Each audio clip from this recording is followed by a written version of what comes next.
This is easy.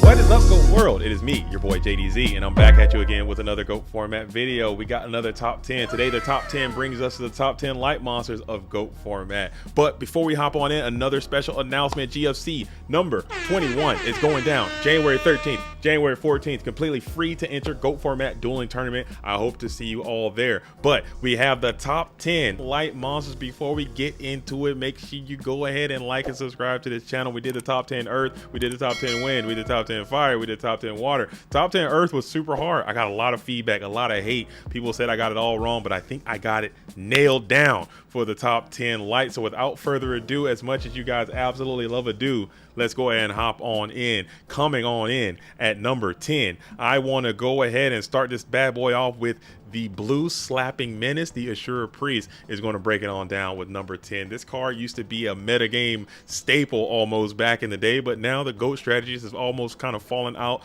of favor. So Aure Priest has been relegated to the side decks for the most part. There are some strategies that can main deck Aure Priest, but I still think this card is critically a part of our game as a side deck option. Coming on in, facing off against the scapegoat strategies, being utilized with creature swap, 1700, 1200 stat light monster. It's very, very hard to find light monsters in GOAT format. Light monsters are probably one of the worst attributes historically in our format, but still I think Aure Priest is going to come on in at that number 10 position. It's critical. It's critical. I think it's a critically good card, and I also think it does have some meta relevance as well. So I had to drop this bad boy all the way down to number 10. Coming on in at number 9, the number 9 light monster. I want to go ahead and throw the Magical Merchant in there. Magical Merchant, the 1-star insect flip effect monster. You don't know what this card does. If you flip this card, you will excavate cards from the top of your deck until you get a spell card. So sometimes this card can generate a plus, sometimes spell or trap card. So sometimes the card can generate a plus, sometimes this card can put you in a very good position. You can mill some high level monsters,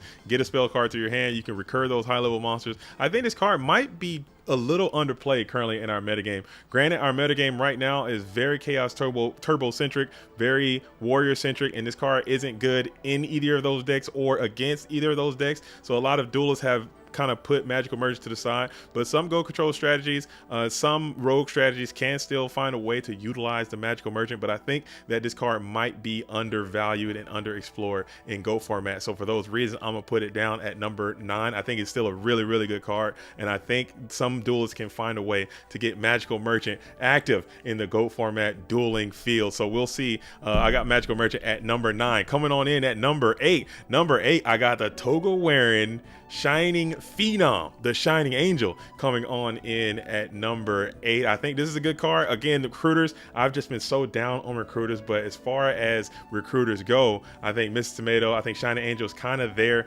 Granted, the best target you can get for Shining Angel is going to be another copy of itself or DD Warrior Lady. Maybe sometimes you can get Jogging, Roulette Barrel, something like that. So he doesn't have the adequate targets, and you're only going to be as good as what you can recruit. But still, I think this card, compared with creature swap, just like I said with the Aure Priest, being a light monster and having any significant value automatically is going to raise your stock as a playable card in Go format, because light monsters, as I stated before, are so difficult to come by. So Shining Angel, I'm going to put this guy at that number 8 spot. I think it's a cool card. I think it looks dope, and I still think it has some hidden applications. There are some strategies I think that could benefit with the effect of the Shining Angel that just aren't explored as much because of just where our game is right now and what players are trying to get out of their time when they're playing. But still, big ups to Shining Angel. I rock with Shining Angel coming in at number 8. All right, moving on to number 7.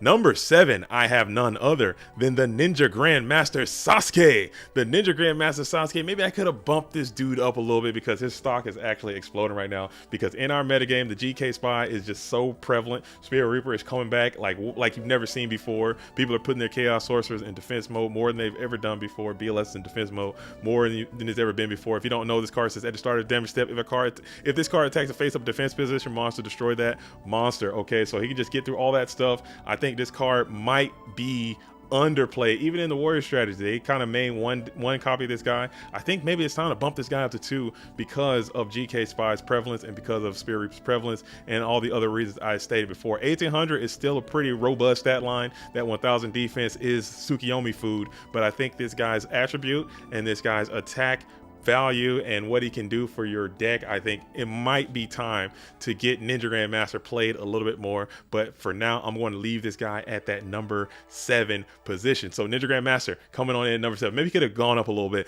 Coming on in at number 6. Number 6 on the like. Make sure you guys go ahead and like, subscribe if you want to see number 6. Number 6 is going to be our first tribute monster. It is going to be Zaborg, the Thunder Monarch. Maybe I got this guy too low as well, but the other guys are so good that are ahead of it. Coming on in at number 6, I have Zaborg. Now this card is another card that has absolutely taken off in the past year. I think Zaborg is seeing some play. There are some duels who are trying to incorporate Zaborg into some different strategies. You've seen Zaborg coming on in to more aggressive strats, just as another option to attack set monsters to get after the Chaos Turbo strategy. That 2400 attack stat can get over those GK spies, can get over those Chaos Sorcerers. You can pop and swing, which is probably one of the biggest power plays we got in this game, and Zaborg is absolutely that guy for the job. He's awesome in control strats, and now he's finding his way into more aggressive strats, obviously the Monarch stuff, but I think he can also see more play. I think all 3 of these cards that are just, all of these cards that I've just listed so far, all of these previous cards that can all see more play in the metagame. I don't think they're played nearly enough, but that is just the way that it is. But Zaborg is a absolute star in this game, and I think his stars continue to rise. So I'm going to put this guy at the number 6 position. Okay, now we are in the top 5. Like and subscribe for top 5. We have the DD Warrior Lady. DD Warrior Lady, the Warrior Lady from the different dimension. And this could obviously, all these cards could be higher, but I just don't know exactly how to do the numbers. But I'm definitely sure that DD Warrior Lady is a top 5 light monster in GOAT format. This card is so solid. This card is so good. That 1600 defense is just such a warm comfort blanket sometimes. Rhoda for DD Warrior Lady can just get you there. This thing can remove anything. This thing can take 1-for-1 with basically anything. This card is good. This card is really, really good. And it being a light monster, I'm so glad that they didn't make this thing an earth monster when they could have. I think they could have made this card an earth monster. No one would have batted an eye. But leaving this thing as a light, I think it's a great option. I wish this card, honestly, I think GOAT format would be better served if this card wasn't limited to 1. Even if it was semi-limited or maybe at 3 copies per deck, I think that would make our format a little bit more dynamic. I like DD Warrior Lady at more than 1 copy, but still, I'll take the 1, and I think this card is super good. 15-16 is such a great stat line. Best Shining Angel target all the way. Searchable by Rhoda. Fantastic Yu-Gi-Oh card. Great design card, and I think it's just a phenomenal card. I can't say enough about the DD Warrior Lady. I had to put it in the top 5. All right, now moving on to the top 4. What card could be better than DD Warrior Lady, you ask, in GOAT format? I'm going to put the Blade Knight, and I might get some flack for this. I think DD Warrior Lady might be a little bit better than Blade Knight, but Blade Knight, there's something about him. There's something about this blade, dude. I don't know. There's something about this freaking Blade Knight that I just can't seem to put my head around it. But Blade Knight is just really, really good.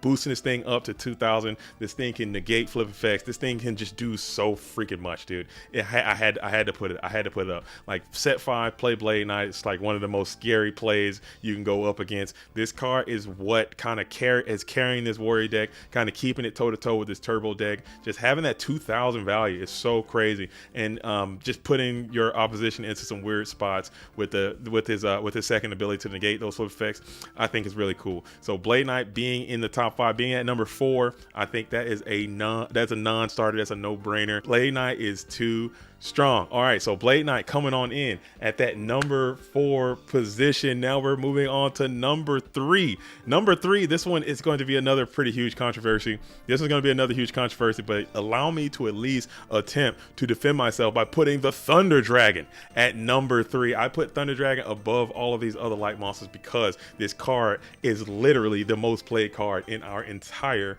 game. Like, everybody is freaking playing Thunder Dragon at 3 copies per deck. This card is one of the only cards that you can just literally throw out of your hand and just add 2 more cards, aside from like Pot of Greed and stuff, to just get a plus right there. And then it's so easy to turn that other Thunder Dragon body that you got from your deck into some type of immense value. This card is one of the cards that completely facilitates the entire Chaos Turbo strategy. Without Thunder Dragon, that deck wouldn't be as good as it is right now. So I had to put Thunder Dragon way up on the light monsters for those reasons. Chaos Turbo is so very good, and it's predicated on Thunder Dragon. Just especially in GOAT format, we have the fail to find. So even if you don't have Thunder Dragon in your deck any longer, you can just throw empty Thunder Dragon out and just go for nothing just to set your graveyard up. That is such That is such a crazy mechanic, and it's such a crazy card that I had to put it on here. The Regeki breaks are better, your Graceful Charities are better, your Chaos Monsters are better. It just makes your entire deck better, and it's thinning your deck,